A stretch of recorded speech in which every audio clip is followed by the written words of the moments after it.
Bonjour à toutes et à tous, je suis Anthony du Ciné Raté et bienvenue dans l'enfer des films pourris. Ok, donc ça c'était pour les nostalgiques. Aujourd'hui, on va parler d'un film de Uwe Boll, qui, comme à son habitude, va s'attaquer à une adaptation de jeu vidéo et va totalement la massacrer. Bon, on ne va pas tirer encore plus sur l'ambulance, on va traiter le film en tant que film et pas en tant qu'adaptation. De toute façon, je vous rassure, dans les deux cas, c'est de la merde. C'est parti pour Alone in the Dark. C'est totalement ridicule. Notre film démarre donc sur un texte. En 1967, des mineurs découvrirent les premiers vestiges d'une civilisation amérindienne. Bla bla bla, bon c'est beaucoup trop long, beaucoup trop chiant, alors on va accélérer. Non putain, sérieusement, si c'est pour faire ça, écris un livre. Écris un livre, mec. Suite à ça, le générique se lance et on voit un gosse qui court dans les bois, poursuivi par des méchants monsieur mystérieux et qui décide d'aller se cacher. Attention, suspense. À côté d'un générateur à haute tension. Non mais à un moment, laissez-le crever, hein, ça s'appelle la sélection naturelle, s'il est trop con pour vivre, c'est lui que ça regarde. Bon, en gros, blablabla, il y a plein d'enfants qui ont disparu dans l'orphelinat, on voit des monstres dans les yeux et boum! En fait, c'était un rêve, et voici notre héros, que je vais appeler Christian Slater. Parce que j'ai pas du tout retenu son nom. Comme pour le reste des personnages, en fait. Et alors là, le film, il arrive dans une de ces phases où tu peux pas comprendre, parce qu'il décide de partir dans tous les sens et tout seul. Donc je vais essayer de résumer, mais je vous garantis rien. D'un côté, on a un vieux, coucou le vieux, qui parle de récupérer un artefact et de tuer tous les commanditaires. Puis retour à notre héros qui fait peur aux enfants. Avoir la fausse du noir est justement ce qui nous maintient tous en vie. Qui se met à parler tout seul dans sa tête. Vous pensez peut-être que je suis un salaud d'avoir effrayé ce garçon sans raison. Oui. Ce n'est pas parce qu'on ne peut pas voir quelque chose que cette chose ne peut pas nous tuer.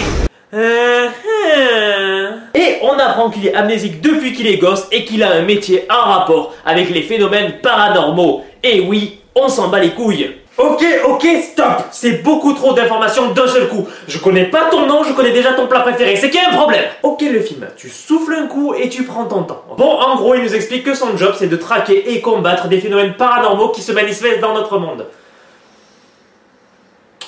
C'est original. Bref, course-poursuite nulle en taxi. Et notre héros, en bon héros, décide... Tournez dans ce marché là-bas.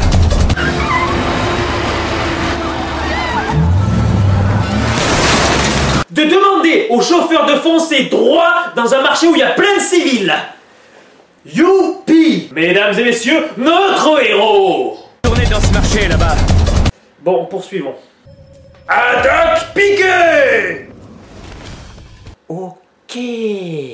Bon alors là, il y a une bagarre nulle et interminable, le mec il veut jamais crever. Et t'as Christian Slater qui fait ça. Alors, non. Juste non.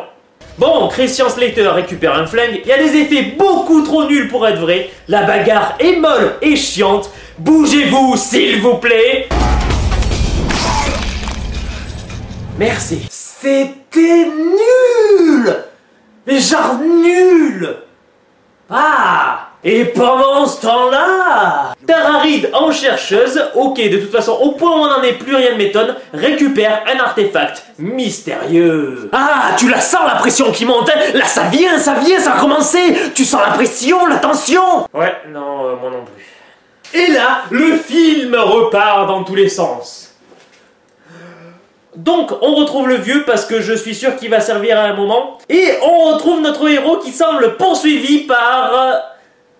rien.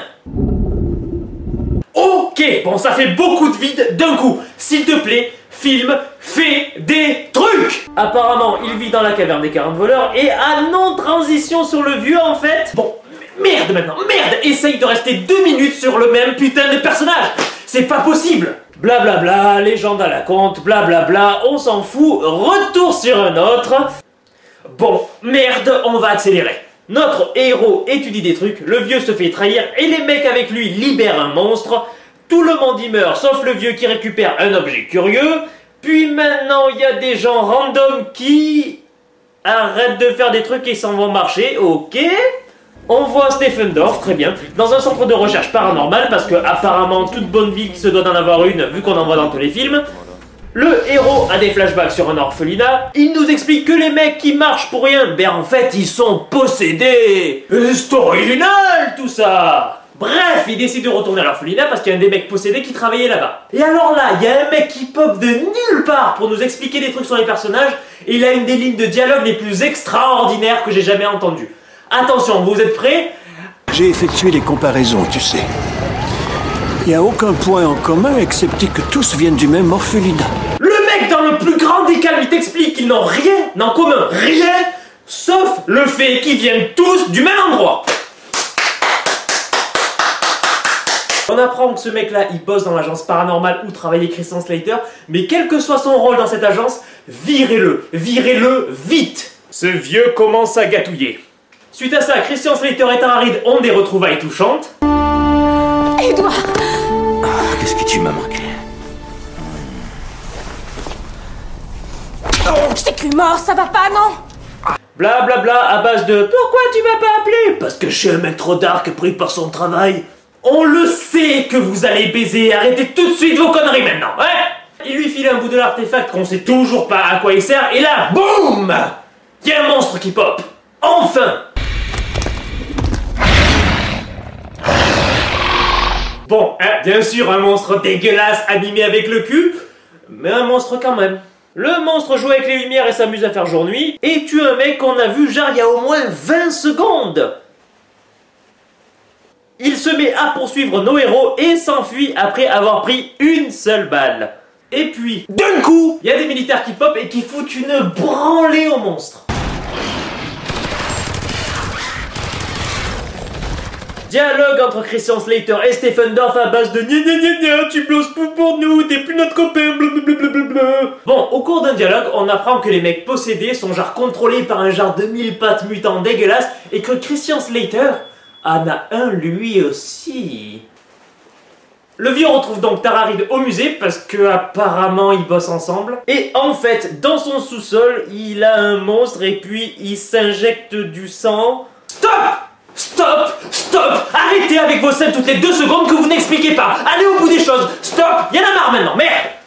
Entre-temps, le pote à Christian lui file une lampe, un détecteur et des munitions luminescentes qui font super mal au monstre. Parce que c'est chiant de trouver des vraies solutions, on va juste foutre un personnage random qui chie des équipements surpuissants. Pourquoi se faire chier? Pourquoi se faire chier après tout? Bref, Tara Reid rejoint Christian Slater chez lui. Et alors là, on a la scène de baise avec la musique la plus improbable de l'univers. C'est parti.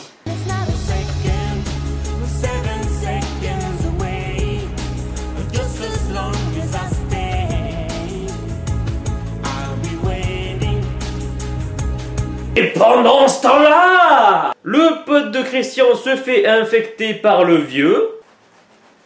Et pendant ce temps-là, bagarre avec des infectés. Christian, il défonce les monstres avec son nouveau jouet. Et là, d'un coup, le film, il pète un câble.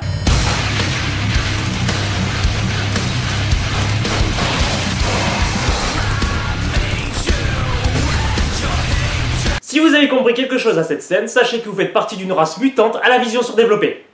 Félicitations.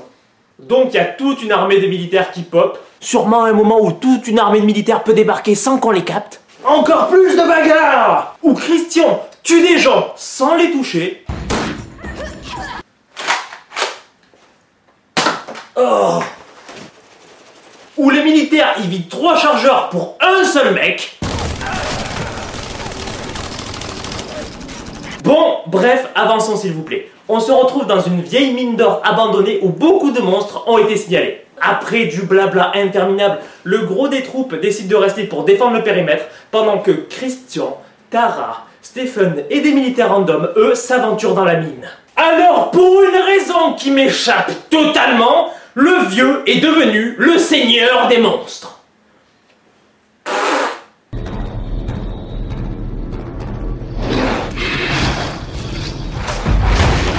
Et du coup, pam pam pam pam, piou piou piou.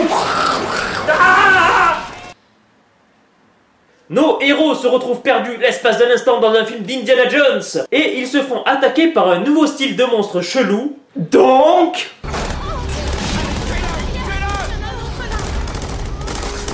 une des militaires se fait tuer, mais comme le film est coupé avec le cul, on la voit se relever avant la transition. Du côté des militaires, on a des bijoux de dialogue. Ok, filez vous mettre en hauteur. Je reste là. Allez. Foncez! Soyez très prudents. Étant donné que le mec est clairement en train de se sacrifier, c'est vraiment une réponse super burnée. Surtout que 3 minutes après... Bon, on arrive sur la fin du film, donc on va accélérer, hein? Finalement, on apprend que le bureau des militaires qui font la bagarre contre les monstres, bah c'est eux qui ont créé les monstres. Ce qui est ballot en fait. Le vieux vient nous expliquer des trucs qu'on s'en fout parce qu'on n'a rien bité à ce que le film essaie de raconter depuis le début. Stephen Dorff le tue et il meurt d'une manière totalement théâtrale. Derrière la porte, il y a plein de monstres, donc Stephen Dorff il est en mode je vais me sacrifier. Et il le fait. Bon, même si clairement il aurait pu mettre plus de temps sur le détonateur et s'en sortir lui aussi. Mais attends, c'est moins une classe, hein! Oh, le sacrifice et tout! Tara Reid et Christian Slater s'en sortent, ils se retrouvent tous les deux dans une ville vide. Le film, il fait un ultime truc bizarre, genre il y a des monstres, alors que vu que c'est en plein jour, on sait que non. Et fin! Bordel de merde! Que c'était mauvais! Alors, je sais même pas par où commencer pour que vous compreniez le délire intersidéral que représente ce film.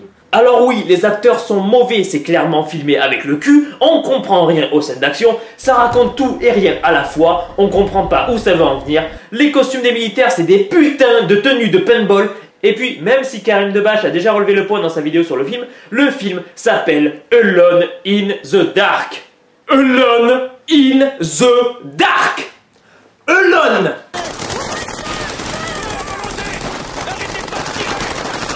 Il est où le putain de rapport? Bordel, mais ce film, plus jamais! Surtout que vous, bande de petits sadiques, à l'époque de l'ancien Ciné-Raté, vous me le demandiez déjà en boucle pour que je le traite. Ben voilà, c'est fait! Profitez bien, hein? Par contre, paradoxalement, ce film, je viens de le défoncer, mais je vous conseille absolument de le voir avec des potes. Vous allez passer une soirée inoubliable et mémorable, parce que des trucs comme ça se voit pas tous les jours, croyez-moi. Bon, cet épisode est maintenant terminé, j'espère qu'il vous aura plu. Si c'est le cas, n'hésitez pas à laisser un maximum de pouces bleus, de commentaires et surtout à partager un maximum la vidéo. Parce que ça a été un putain de calvaire de revoir ce film pour cette review. Donc pour témoigner votre soutien, pouce bleu, partage, commentaire, abonnement si c'est pas déjà fait. N'oubliez pas non plus de rejoindre le Facebook de l'émission disponible dans la description. Sur ce, je vous fais à toutes et à tous des gros bisous et je vous dis à la prochaine. Merci.